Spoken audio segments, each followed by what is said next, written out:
Hey ladies, calling all entrepreneur women, creatives, visionaries, and builders. This is your host, Holly Wright, and welcome to the Her Podcast.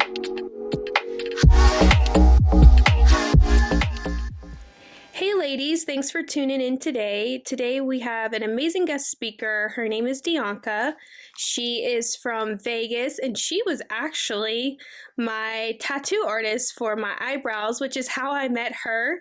So really cool story and honor just to have her on today. So Dianka, how are you? Hi, good. How are you? I'm so excited for you to be on the Her Podcast today. Why don't you tell us a little bit about yourself? So, I am from Ukraine. I came here in 2015 and I started my permanent makeup journey in 2019. And still by today's date, 2026, I'm a mentor by state of Nevada. I do permanent makeup. I guide students. I have clients. I have apprentices. So that's what I do. So you are grinding. I know. I love everything that you do. Not only are you just a tattoo artist, but you're also training up women in your own school. So that's super cool. Well, going off entrepreneurship and, being a business owner in Vegas, what was your journey into tattooing and entrepreneurship? Good question. As I said, in 2015, I came to USA, and 2016, we went with my husband, we already get married by that time. So we went to California, and in Ukraine, I had a master's degree of law. And of course, when I came to USA, it didn't mean anything. So I had to start from the beginning and follow my dream. And I always wanted to have a beauty salon, but I didn't know exactly what I want, but I wanted a beauty salon. So when I came in 2016 to Los Angeles, I met my friend Sarika. Hi, Sarika. She was amazing, and she was a good friend, and she was so kind and loyal, and she was studying to be a permanent makeup artist, and she was also taking clients as well.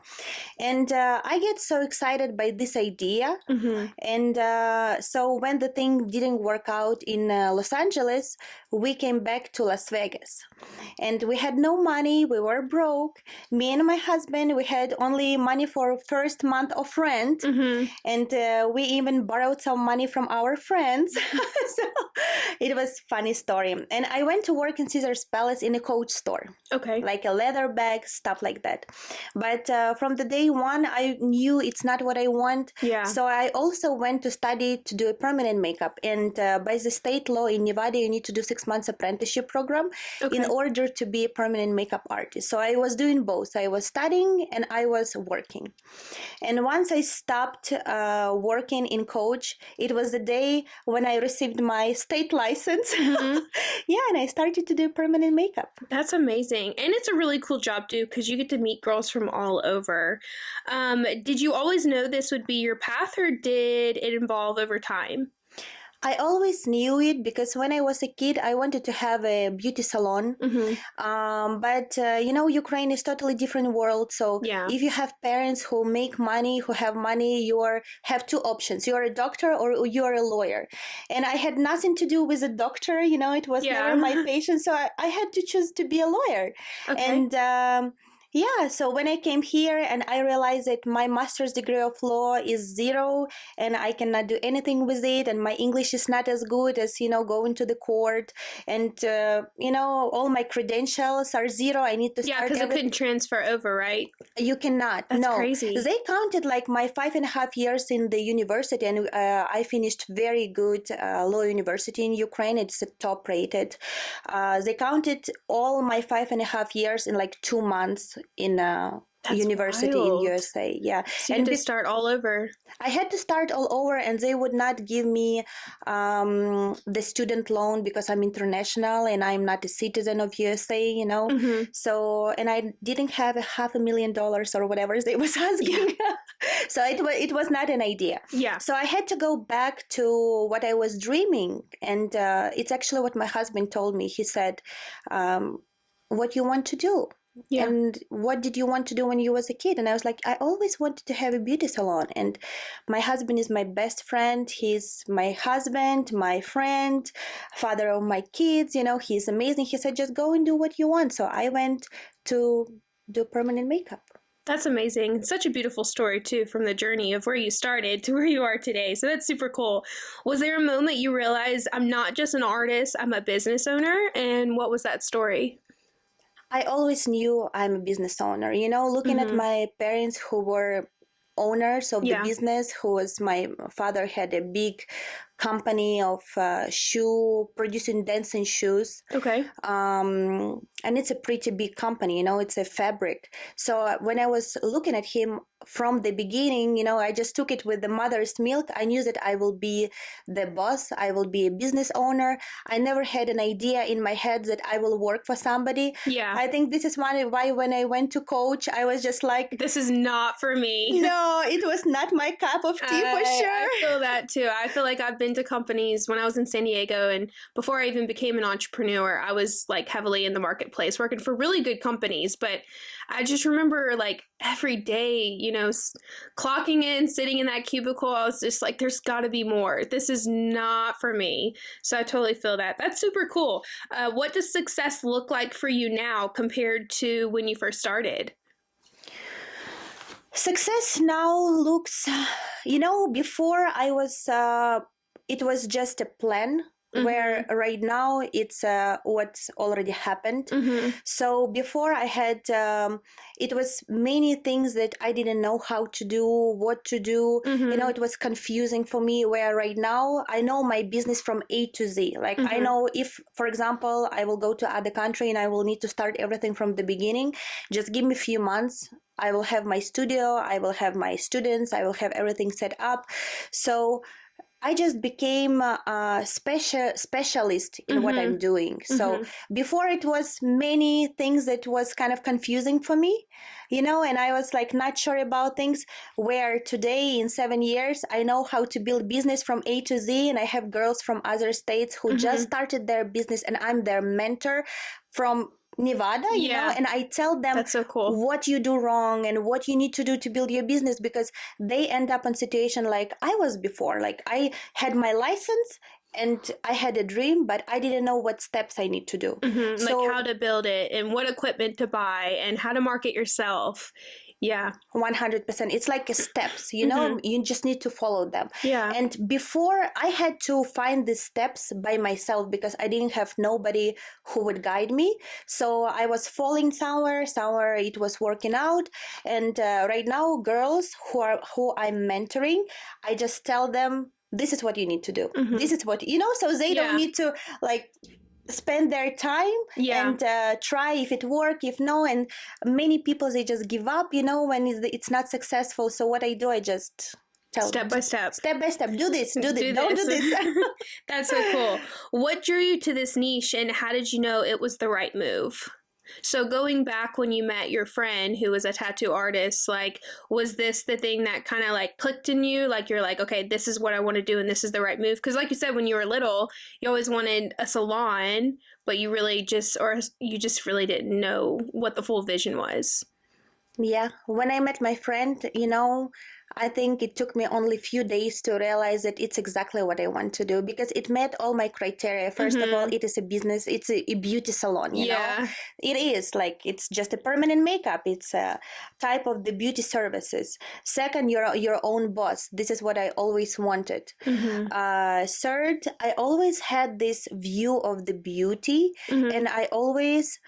when I see somebody, even before I did permanent makeup, when I see somebody, I'm like, oh, this hair color doesn't match, or, oh, this, I always would see, I would not say it, of course, I'm like, oh, this lipstick, or this, but you notice the details of what could make them glamorous. I love that. Yeah. That's so cool. I love that.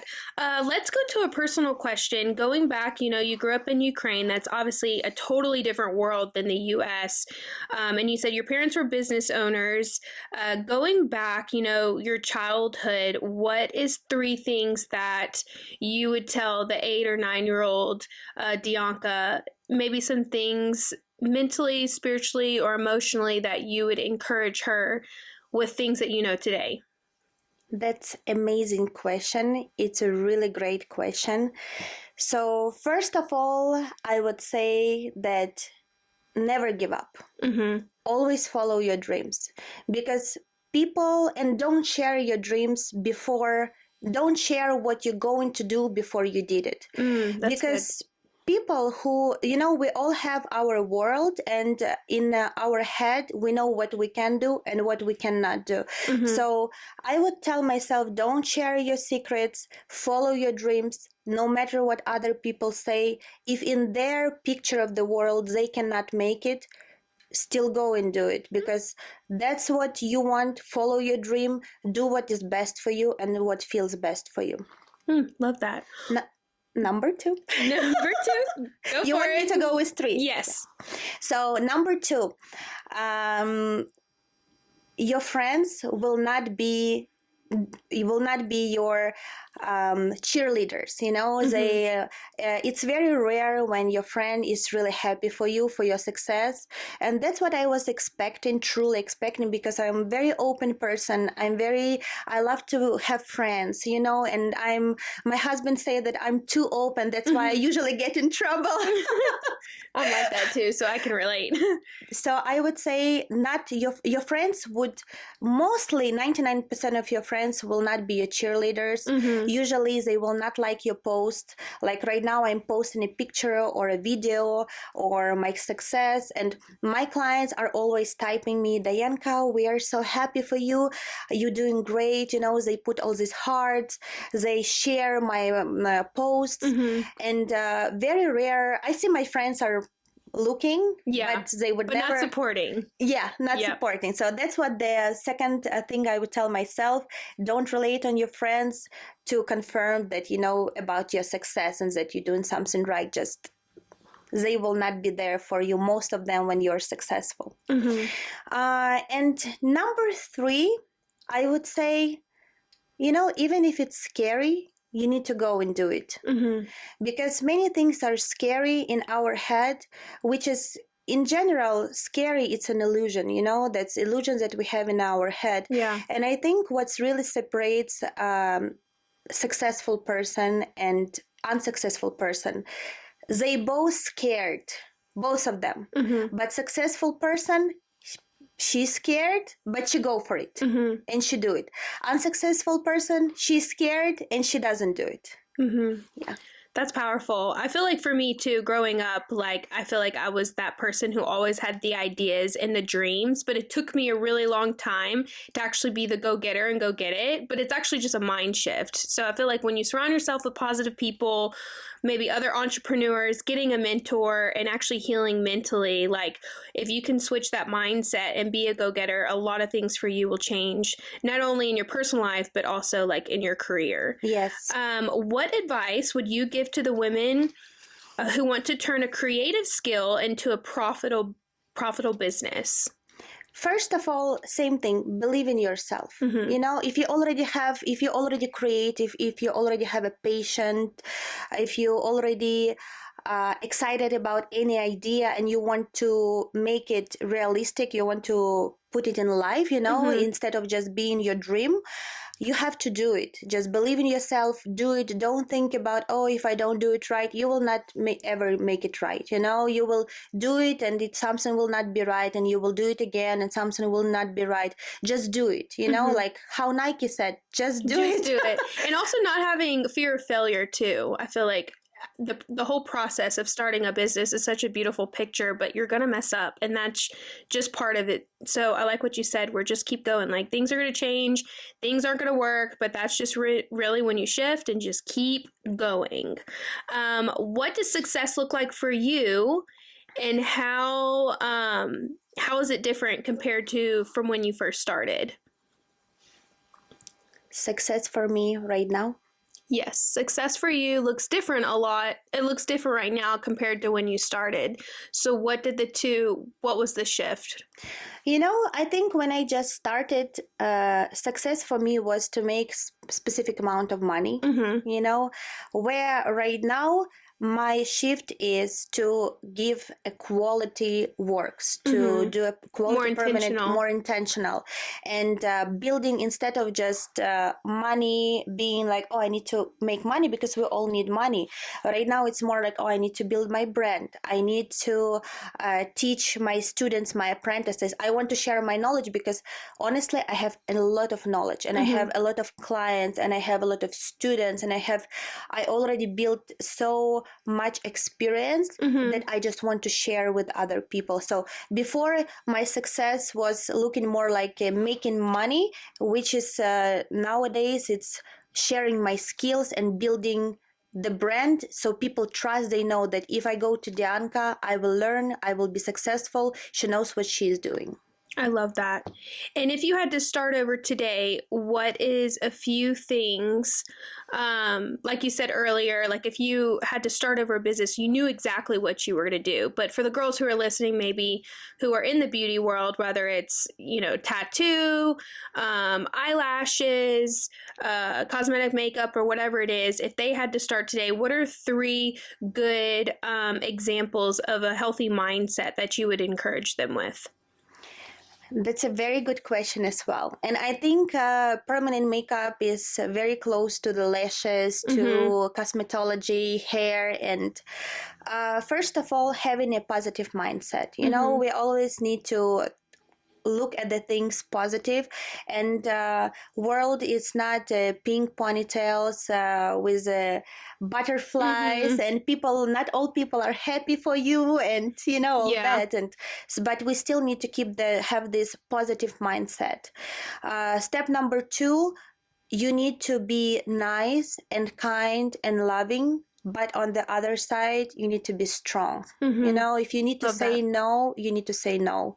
Even if you feel like, oh, I feel so bad for this, but the right thing is to say no. You need to say no. You need to stand your ground. You need to stand, you need to protect your boundaries, because when you're a business owner, you want to do the best for your clients, the best for your students. And when you're nice, people take it as advantage, very often. So when you feel it, you need to stand your ground, and you need to be nice and kind, but strong on the other side. It's like, how you say it? It's like a hard love. No, how do you say it? It's like you need to love, but you need to soft on the inside but hard on the outside. Hard on the outside, yeah. And be understanding, but still stand your ground and do what is the best for you and for your client, because many clients in all the businesses, they don't know what they want. They come and they starting to tell you, for example, they have blonde hair, they want to dark brown, and you tell them this is what the process needs to be, but they're like, no, just put the color on my hair. But you're like, I'm the artist. Yes. I'm the one who went to the school, who gained all this experience, and I'm the one who will tell you what exactly we're doing. Sometimes I have it in my with my clients too, and you need to show who is the expert there, because some people are coming and they know better how to do permanent makeup than you do. That's crazy. So you need to stand your ground, be nice, but always stand your ground. And number 3, I would say, always overcome evil with good. If somebody does something bad to you, don't react and return it back to you. Even like, let's say the client is mean. Yeah, you did a good job, but she's mean. Try to reach to her and say, I want to make you happy. I really want to make you happy. And even, you did a good job, and it's maybe it's her personal reasons, or she has some family issues, or, she's just not happy in life. You always try to make your client happy. And don't, if somebody did something bad to you, or like put you a bad review or anything like this, instead of going attacking this person, just see how you can make this person change in their view, and being happy with your service. Make their experience better. Love that. Well, such a cool story. I'm really proud of you, because coming from Ukraine to the U.S. and starting completely over, like you said, you were in your background in law, and then it switched totally over to beauty. So you were like the legally blonde. Which is awesome. And then you started like all on your own with a vision, and you put your head down and got to work, and look at you now. So you have schools, you have a beautiful salon, which I will be coming back to, and I'm just really proud of you. A beautiful mom and wife, and you're doing it. I think my last question for you is be like, you've been on this long journey of 7 years of just building this business. Where do you see yourself in the next 5 years, career-wise, entrepreneur-wise, or just as a person? Okay, let's start with career-wise. So career-wise, I think very soon I will stop doing services because I want to go into teaching more. I do combine it right now, but I'm super booked, like 4, 6, 8 weeks ahead. I'm booked. I don't have lunch, and that's really bad. I know, but that's how my schedule is. I have people who fly into me from Hawaii, from New York, from Utah. California is in my salon every week. Arizona, all the states you can name in USA. I had students and I had clients from there, So I'm trying to combine it, but still girls have to wait like for a few months to get their education, and I want to go from being an artist to teach more, to get some more people who work for me, because right now I have one girl and I want to have few more people who I will teach my technique, because I have European technique. So it is just a quick overview about that. We have American school and we have European school. The main difference in what I'm doing, why people flying to me to learn from me, because I provide European school techniques. The difference is American school, all the permanent makeup will look like a tattoo. And it will be obvious, and all these blue eyebrows or like tattooed eyebrows that I've seen some crazies. That's crazy. And it's not as natural. It's not natural at all. And this is, when I started to do it in USA, when I started to learn, I learned both schools because I didn't realize why my results are not what I want, so I had to go and learn to do both and to see what is the difference. And right now I can tell you that I only provide European style permanent makeup. Very rare. I do have clients who are asking for this, American style permanent makeup, which is like red lips, sometimes overline, and these dark eyebrows, these huge eyeliners that doesn't fit anyone, it's just crazy, and it's so traumatic to the skin. So the girls fly into me to learn European technique because, first of all, it doesn't replace the night makeup, it just enhances your beauty. Second, it looks very natural. Like I have my lips tattooed, and girls, nobody even tell me that they're you can't even tell. You cannot. They're just enhancing my lips, right? Third, it's not this traumatic to the skin because American school is mostly like doing a real tattoo on the face. When European school, we're basically just scratching the epidermis of the skin. We have epidermis, dermis, and when we doing permanent makeup, European style, we're working only on the epidermis. When you doing American style, you go into the dermis, which is the lower level, and this is how the tattoos are made, know. So that's why girls are flying to me to study from me, and that's my goal in next 7 years. I want to go from doing services. I want to teach people my way so I can transfer them my clients, because it's been a big issue. My clients want to get services done by me only. And I have these girls who you can only do so much. Right. I cannot stretch myself, like double myself. So, and I always had girls who working for me, but my clients, Diana, I don't care. I will wait 2 months, but I want to have service done by you because it's permanent. So it's been a problem. Even me trying to transfer my clients to them, they don't want to switch me, and I don't blame them. I know it's a permanent makeup. It's on your face. And if it's done incorrectly one time, it will take you a long time to get rid of it. So finally trying to get to a place where you can build a system to where you could duplicate all those things so that way you can focus on training and teaching. Exactly. I love that. That's so cool. Well, I'm so proud of you, and I'm just honored to have you on today's show. I remember meeting you for the first time, and you were doing my eyebrows, and we just had really good conversations. We were talking about this podcast, and I was like, oh my gosh, when I get the podcast, I'm going to have you on. Aww. So it's really cool to see you in the studio today and just to kind of hear your story before you became an entrepreneur and just everything that you were doing in Vegas for other women, teaching and growing and building. So thank you so much for being on today's show. And ladies, you can tune in and follow her. She'll be on our Instagram and TikTok. If you are in Vegas, definitely connect with her. She's amazing. And thank you for listening. Thank you so much for having me.